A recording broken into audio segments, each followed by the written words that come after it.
Who determines how much you earn? Have you ever imagined you could control everything? Economists once believed we could know everything about the market. They proposed the efficient market hypothesis, which assumes investors are rational and stock prices reflect all available information. Not all investors act rationally, but the hypothesis assumes their trades are random and therefore offset one another.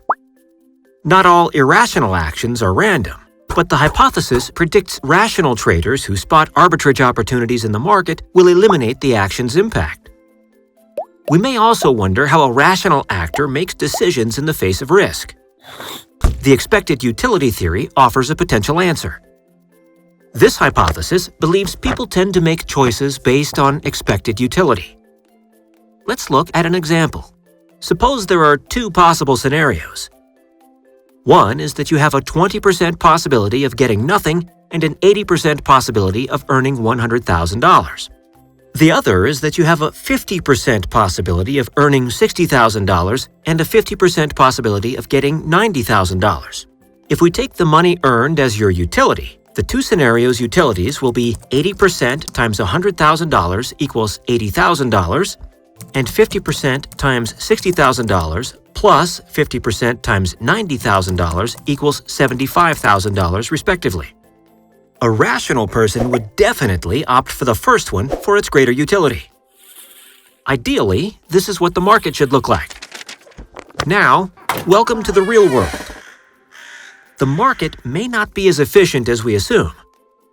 Sometimes we simply can't explain a price move. And investors are not rational at all.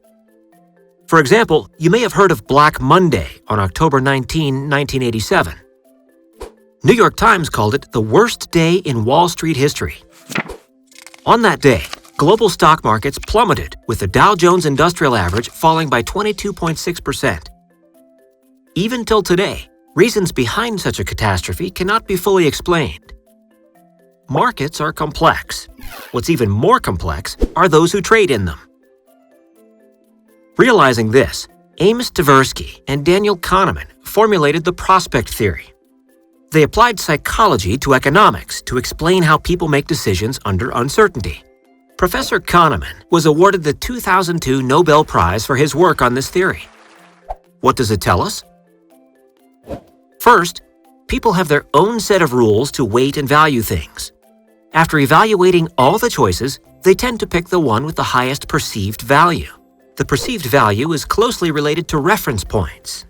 Historical data, expectations, or the situations of your peers can all be the reference.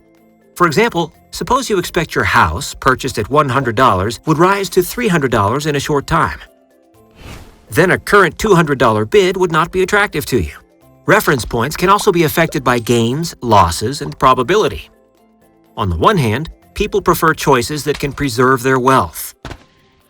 On the other hand, they are willing to risk the chance to win rather than accept sure losses. People also tend to overweight small probabilities. This tendency explains why many will purchase lottery tickets and insurance even though the likelihood of a big win or a disaster is very small.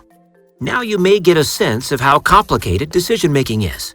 The reality may be far from what it seems. It's humanity's complexity that makes us unique. Let's look at another example to see how framing may affect your choice.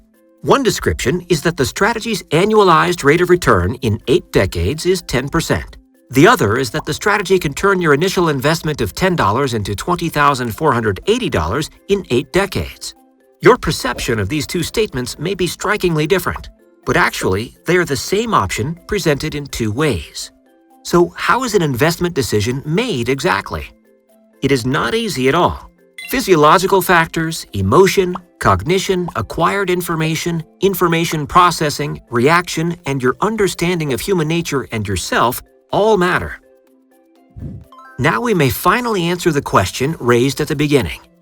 It is you who determines how much you earn.